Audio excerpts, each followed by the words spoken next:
Chers auditeurs, bonjour, bienvenue sur Brest Fox Radio dans votre émission presque culte parce que celle-ci, je crois que c'est le 3e opus de Brest et de Rock. Et bien, dans De Brest de Rock, aujourd'hui, j'ai un artiste, auteur, compositeur, interprète.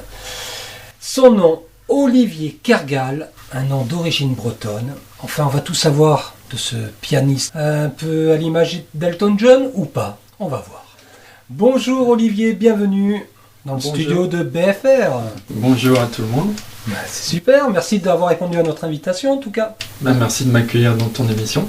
C'est super, on est content, parce que nous on aime bien parler musique en fait.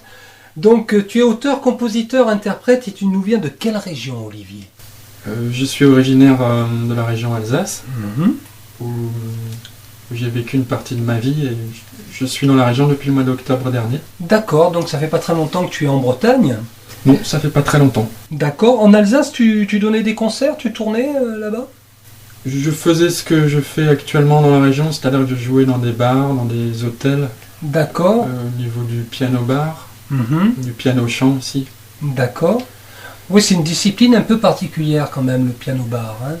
Oui, c'est très particulier, c'est-à-dire que la plupart du temps, les gens mangent ou boivent au lieu de vous écouter. Vous êtes plutôt en musique de fond. En musique de fond, c'est pas évident. La plupart du temps, bon, de temps en temps, il y a des applaudissements, mais c'est pas la majorité des... Ça me rappelle un peu la trajectoire d'un grand auteur, compositeur, Monsieur Gainsbourg. Ah oui. Qui était pianiste de bar aussi. C'est vrai, à une époque où le piano-bar était quand même plus répandu aussi dans les casinos et dans les stations thermales. C'est exact. Et ici, tu tournes, tu as des endroits privilégiés où on peut venir t'écouter ? Oui, je joue régulièrement à l'hôtel Le Nouveau Monde de Saint-Malo qui est sur le Sillon. C'est un hôtel 4 étoiles où le bar me permet de faire du piano-bar. C'est essentiellement le vendredi ou samedi soir. D'accord, mais on y reviendra tout à l'heure. Oui. Là, on va parler de l'artiste musicien. Tu es auteur-compositeur depuis combien de temps en fait ? Depuis la fin des années 80, je me suis inscrit comme auteur-compositeur à la SACEM. À la SACEM. Donc j'ai déposé régulièrement des chansons, des œuvres qui sont toujours un petit peu le reflet de ce que je vis à chaque moment, chaque période de ma vie ou de mon itinéraire de musicien, quoi. Bien sûr. Et tu as une formation classique au niveau du piano, plutôt une formation jazz ou... À la base, j'ai une formation classique. J'ai commencé par une école municipale de musique. Ensuite, j'ai passé un concours d'entrée pour le conservatoire de Strasbourg. Et j'ai poursuivi quelques années des cours très académiques comme ça. D'accord. Et ensuite, je me suis mis au jazz variété sur le terrain. Avec des saisons au Club Méditerranée où j'ai été engagé comme pianiste bar, Géo Piano Bar même ça s'appelait à l'époque. D'accord, belle école. Oui, donc là j'ai pu vraiment affiner mon répertoire de pianiste bar. Moi je suis admiratif des musiciens professionnels comme toi, parce que je dis ce sont des musiciens professionnels. Vous êtes des musiciens professionnels. Je compare avec mon parcours, je suis un autodidacte, je dis souvent que je suis un faiseur de chansons, tu vois. Je fabrique des chansons, c'est tout. Je suis très admiratif parce que tu as un sacré cursus musical quand même, conservatoire, Club Med, voilà, ça pèse quand même, c'est un beau CV. Oui, c'est-à-dire que l'aspect académique permet d'avoir de bonnes bases et ensuite on peut s'orienter un petit peu vers ce qu'on préfère faire, quoi. D'accord. C'est vrai que la liberté que nous offre le jazz et la variété, on ne le rencontre pas dans le classique qui est très rigoureux et ne permet pas de fantaisie du tout. Et donc j'étais plus enclin et amené à m'orienter vers des choses plus actuelles, quoi. D'accord. Mais écoute, avant de continuer à explorer ton univers et ta personnalité, tu nous as emmené quelques chansons de ton répertoire et notamment Rendez-vous. Est-ce que tu peux nous parler de ce titre que nous allons écouter ? Donc c'est un titre qui est uniquement instrumental, sous forme de trio jazz même. On entend un contrebassiste, un batteur, percussionniste et moi au piano. Mais j'ai tout réalisé sur mon clavier qui s'appelle PA1X Korg. Enchanté, PA1X Korg. Donc ça permet de remplacer plusieurs musiciens, mais vraiment là on est dans la configuration du trio jazz. Je suis même un petit peu sur du latin jazz sur ce titre. D'accord. On a un point commun, on utilise du Korg tous les deux parce que mon Expander est un Korg également. D'accord. Oui, Korg a la particularité d'avoir des sons vraiment très intéressants au niveau plutôt tout ce qui est métallique. Ouais. Je préfère les sons Korg que ceux de Roland, par exemple.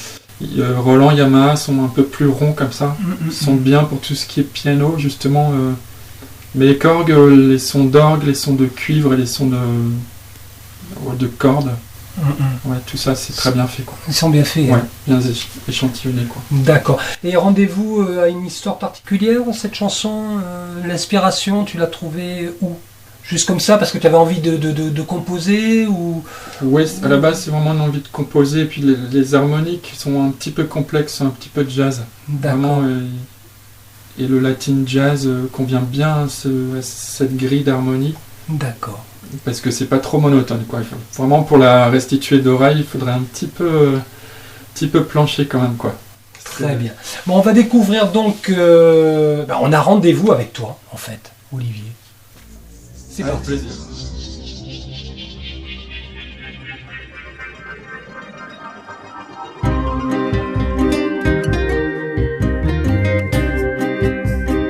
Rise Folks Radio.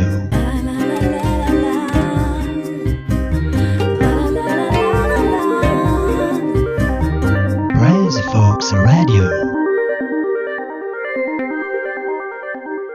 Chers auditeurs, bienvenue sur Braise Fox Radio dans votre émission de Braise et de Rock, émission consacrée à un artiste musicien.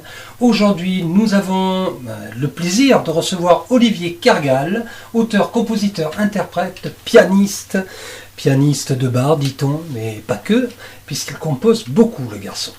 Olivier, tu travailles sur quoi comme matériel?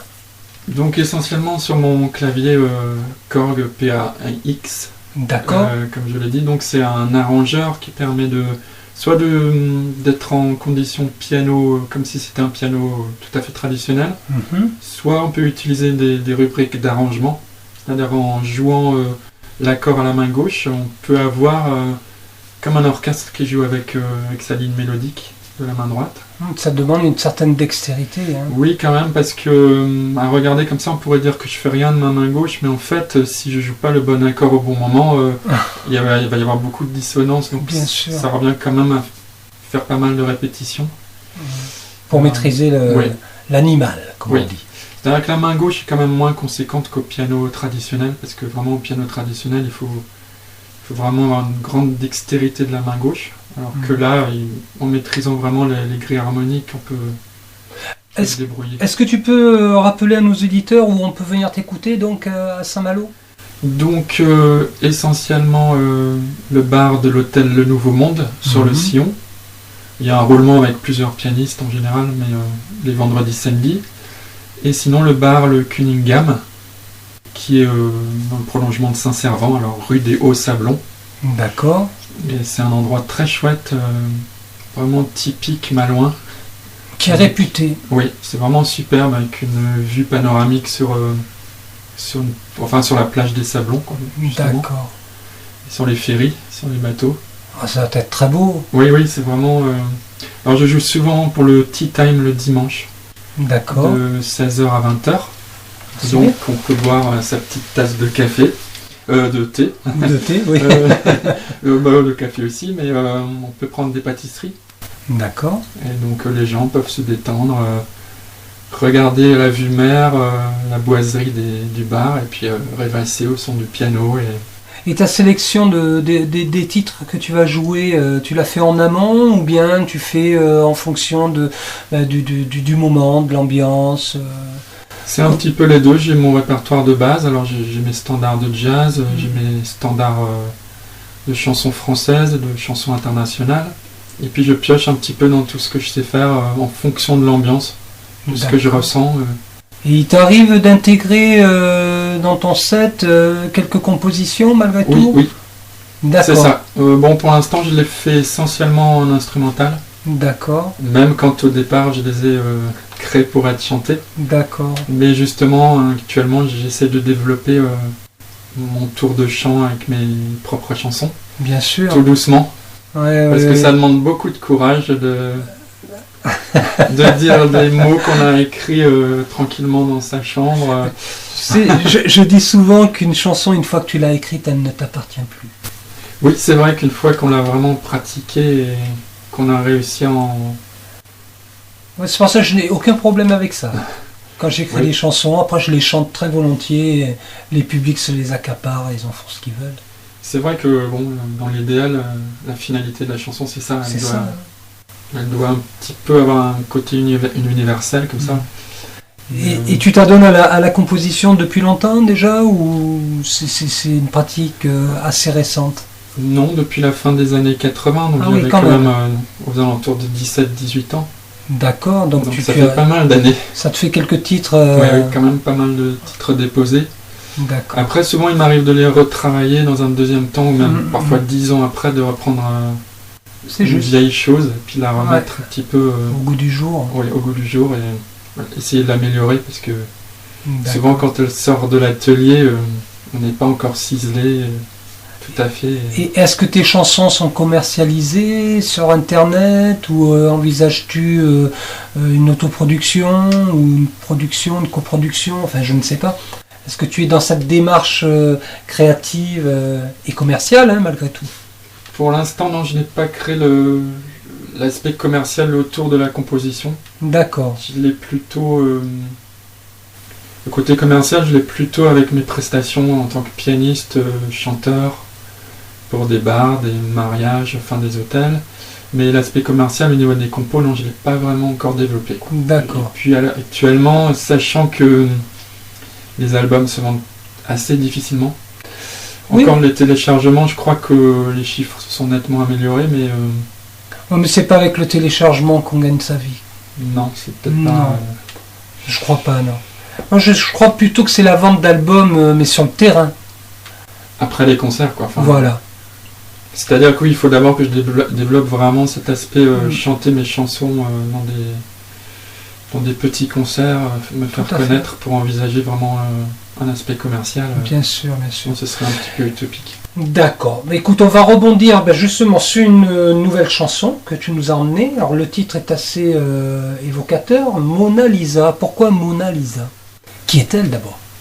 Cette Mona Lisa là. Ben, je crois que beaucoup de chercheurs se penchent encore sur la question qui est-elle, parce que le tableau de Léonard de Vinci est quand même une énigme, paraît-il.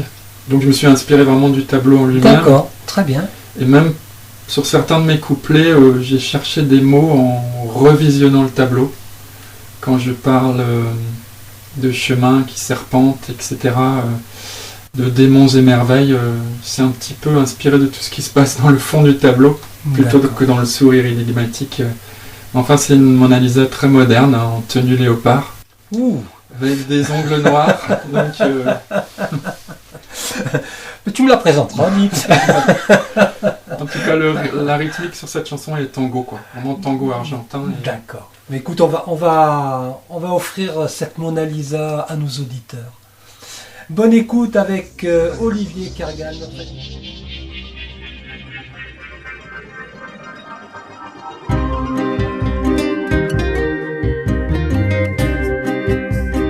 Brass Folks Radio.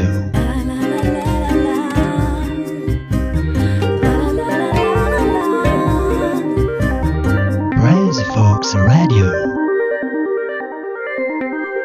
Chers auditeurs, bienvenue sur Brass Fox Radio dans votre émission de Bread et de Rock, émission consacrée aujourd'hui à Olivier Kergal, artiste, auteur, compositeur, interprète, pianiste de bar, nous dit-il, membre SACEM, waouh, la médaille, J'ai pas encore une médaille, ça, moi. et tu peux l'obtenir Ouais. au regard de ton feeling, parce que tu joues très très bien du piano, il faut quand même l'avouer. Oui, Olivier, pourquoi s'installer ici vers Saint-Malo? Bon, il y a d'une part le fait que j'ai des origines bretonnes du côté de mes ancêtres éloignés du côté de mon père, mais D'accord, Kergal est donc d'origine bretonne. ouais, apparemment plutôt Finistère Nord d'après mes D'accord. renseignements. Et donc il y a toujours cette curiosité de revenir aux sources. D'accord. d'avoir un petit peu d'où venaient ses ancêtres. Mais au-delà de ça, avec ma compagne, on cherchait à s'établir sur la côte ouest Mhm. d'une manière assez large. Et donc, suite à des démarches de recherche d'emploi, l'hôtel de Nouveau Monde m'a répondu favorablement en ce qui concerne le poste de pianiste, même si c'était en alternance avec d'autres Bien personnes. Mais Mhm. donc, ça m'a incité à venir m'installer du côté de Saint-Malo. On avait cherché également du côté de Dinard des maisons en location, mais la région est un petit peu... enfin, il y a beaucoup de demandes mais peu d'offres. Tout à fait, c'est pas Donc, évident oui. de trouver. Donc je me suis un petit peu installé là où ça a été possible, Mhm. et donc près de Saint-Malo. Puis c'est vraiment une région superbe. Il y a, enfin, j'y trouve que du plaisir à m'établir dans la région, quoi. D'accord. Et donc tu répètes chez toi, tu es une jeune personne, tu peux travailler au casque en même temps. Hein. Oui, bon, là Non mais là ça va. oui, on est dans une maison individuelle, donc je peux répéter tranquillement, oui, c'est vrai, sans déranger personne. Mhm. Et voilà, en général, de toute façon, je joue pas excessivement fort, donc Très bien. Très bien. Je voudrais revenir un petit peu sur le travail de la composition. Est-ce que tu es plutôt compositeur de musique ou tu es plus auteur que compositeur? Tu vois ce que je veux dire? Ou tu te situes vraiment entre les deux, un petit peu comme... comment il s'appelle ce chanteur-pianiste j'aime beaucoup d'ailleurs William Scheller par exemple. ah oui, William Scheller, d'accord. Je ne fais pas de comparaison, hein, tu as ta personnalité propre, Oui, bien sûr. mais voilà, est-ce que tu es un peu dans sa démarche à lui, qui, bien que ce soit un grand musicien, c'est vrai qu'il fait de la chanson. C'est vrai. Alors lui, c'est vrai qu'il fait beaucoup de mélange entre le classique et la variété. Disons que, en ce qui me concerne, c'est un petit peu la double démarche. C'est-à-dire que parfois j'ai eu des mélodies qui ont appelé un texte, ou parfois un texte qui a appelé une mélodie, quoi. C'est-à-dire que c'est un petit peu 50-50. D'accord. Mais au niveau de mes textes, souvent je travaille énormément les textes, quoi. Jusqu'à trouver le mot juste au bon endroit, et même qui peut se déclamer sans musique, c'est-à-dire qu'on puisse lire quasiment comme une poésie. D'accord. Et de quoi parlent tes chansons en règle générale? Est-ce que tu as des sujets bien définis ou tu es ouvert à la chanson? C'est quand même pas de la chanson engagée que tu fais. Non, c'est pas de la chanson engagée. C'est plutôt de la chanson... La chanson semi-poétique, on va dire. C'est pas de la poésie pure, mais c'est teinté de poésie. Et sur les derniers textes, un petit peu de spiritualité aussi, quoi. D'accord. Des choses un peu mystiques, un peu indéfinissables. Mais au tout début, j'ai cherché à m'inspirer de ce que faisaient les autres. I want you, I love you, tu me manques, etc. Donc, mais très vite, le sujet s'épuise, quoi. Enfin, c'est évident. À force de répéter les mêmes choses... Quel est le titre dont tu es le plus fier, en fait? De par sa conception, ou de par son histoire, ou est-ce qu'il y a un titre phare dans ton répertoire? Ça, c'est toujours difficile à dire. Question piège. Hein. Oui, c'est tellement inscrit en plus, ta compagnie là, fais gaffe à ce que tu vas dire. Oui, c'est vrai. C'est tellement inscrit dans un espace-temps de moment où on a envie de faire quelque chose dans tel ou tel Alors, style. La compagne d'Olivier fait 2,50 m, n'est-ce pas? Donc, tatouée. Une coupe iroquois. Non, je plaisante, elle est charmante.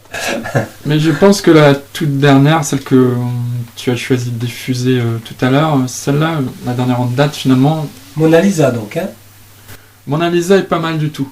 Mais j'allais dire celle qui va suivre, c'est celle Ombre qui et Lumière. Autant pour moi. Ombre et Lumière. Celle qui va Peut-être suivre. que j'en suis assez fier parce qu'elle rassemble beaucoup d'éléments poétiques. Déjà le titre, hein, oui, en lui-même nous interroge. C'est vrai, Ombre et Lumière, ça fait de nouveau penser à tout ce qui est de l'ordre du pictural, quoi, de la peinture. Mais pas que. Non, pas de que. l'esprit. Oui, de l'esprit, oui. Nous sommes tous formés d'ombre et de lumière. Mais donc là, je me sers d'images qui sont issues du paysage, même qui pourraient être des paysages bretons, parce que je parle de rivage, d'orage, de nuages.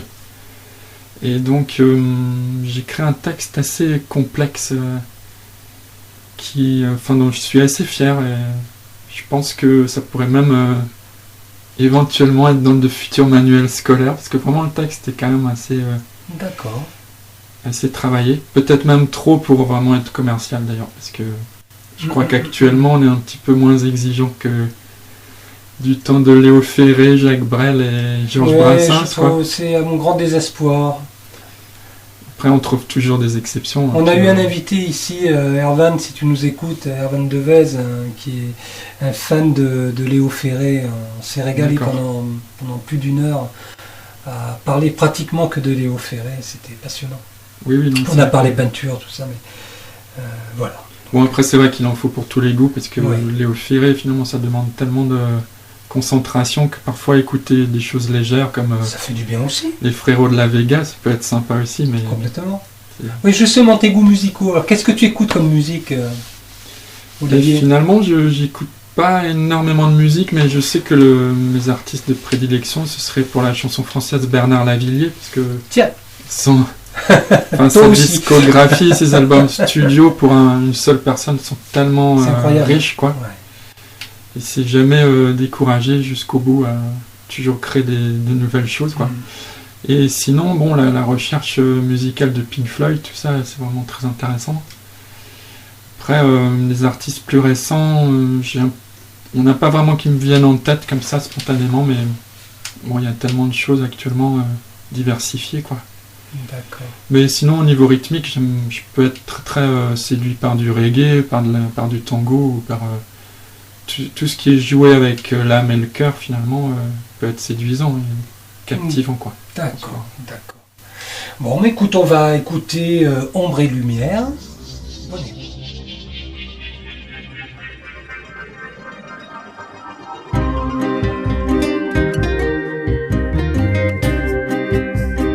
Brains Folks Radio.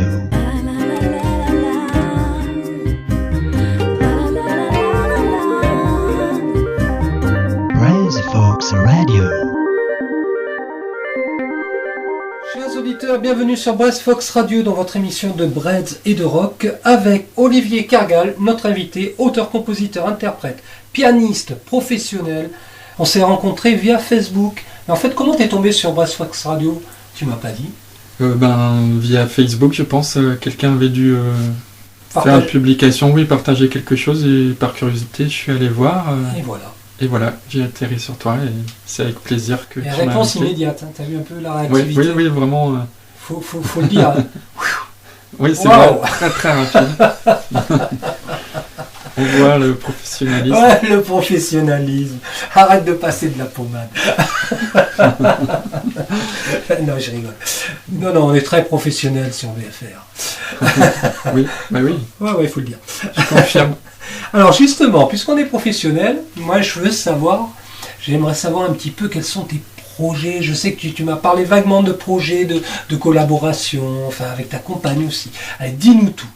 Donc les projets sont essentiellement, tout en continuant le piano bar pour vivre, pour continuer à être intermittent, de pouvoir développer des projets plus artistiques, plus personnels, on va dire. Plus personnels, oui.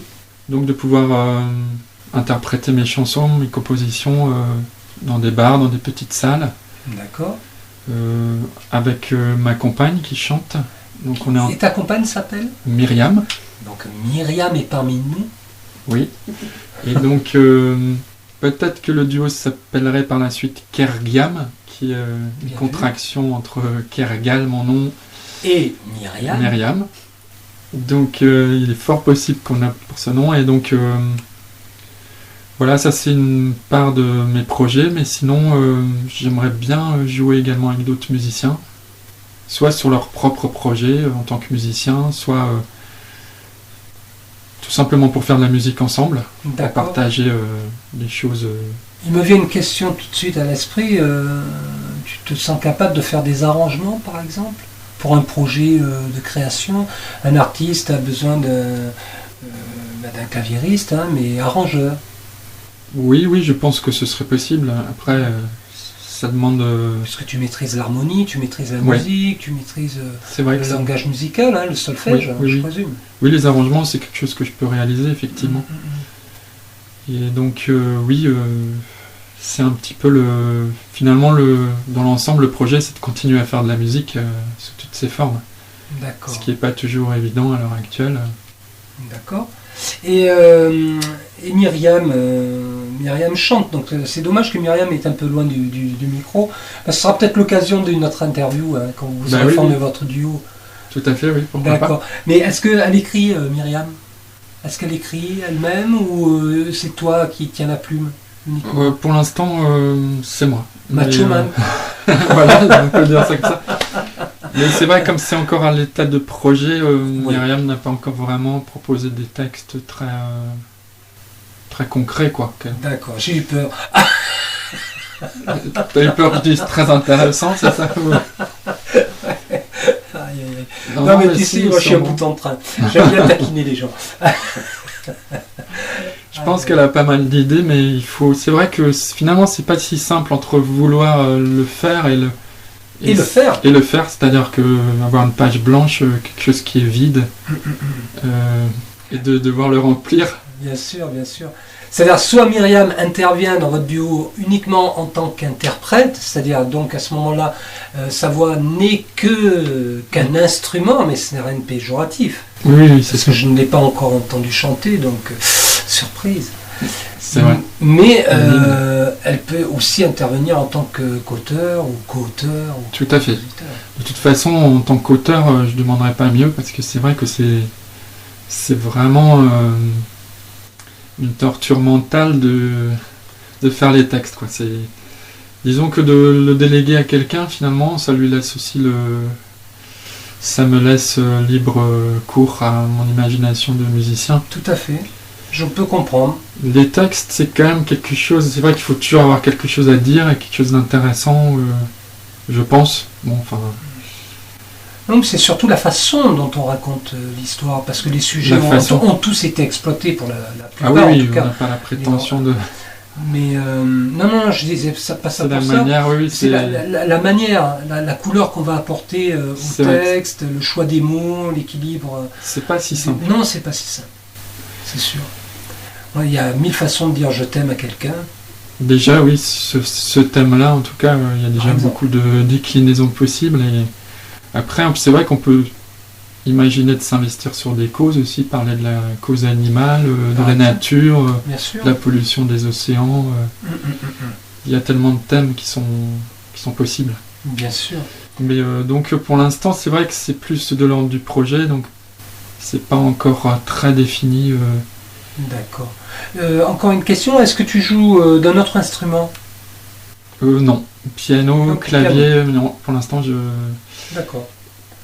J'ai toujours envisagé de me mettre à d'autres instruments, mais plus le temps passe, moins je le fais, donc je me dis que là, il ne faut peut-être pas trop s'engager. Bien sûr. Parce que... Bien sûr. Alors, qu'est-ce que tu nous proposes comme 4e titre? Donc en fait, c'est Song for You. Oui. Alors c'est un titre qui a été écrit en anglais, mais c'est un message d'amour universel, on pourrait dire. C'est-à-dire que cette chanson est pour toi, c'est une chanson qui parle de toi et moi, c'est une chanson qui parle de l'univers aussi. D'accord. Parce qu'en anglais, l'univers c'est the universe. D'accord. De l'univers ou de l'humanité? Voilà, c'est un petit peu le thème de cette chanson. Ça peut être l'humanité qui englobe tout l'univers aussi. Enfin, c'est un petit peu empreint de spiritualité aussi. D'accord. Puis alors en fait, la particularité de l'univers, en anglais ça commence par you and I, toi et moi, quoi. D'accord. Ce qui, bon, uni finalement en français ça marche aussi. Bien sûr. On est unis dans l'univers, quoi. Donc bon, il n'y a pas besoin de vraiment maîtriser la langue anglaise. Le texte est assez simple, assez basique. Comme beaucoup de chansons anglaises, du reste. Oui, voilà, c'est ça. Ça parle d'amour, mais plus de manière élargie, quoi. D'accord. Et le rythme, par contre, est plus électro-jazz, électro-dance. D'accord. Et parfois, je prends le même mot, la même phrase, et je la répète, je la décline un petit peu comme une impro de jazz, quoi. Un petit peu comme fait Jamiroquai, quoi. Parfois, il répète le même mot, mais il en fait une déclinaison de jazz, quoi. Enfin, d'accord. On aime ou on n'aime pas, je laisse les auditeurs juger, quoi. Voilà, mais écoutez, jugez. Ouais, écoutez.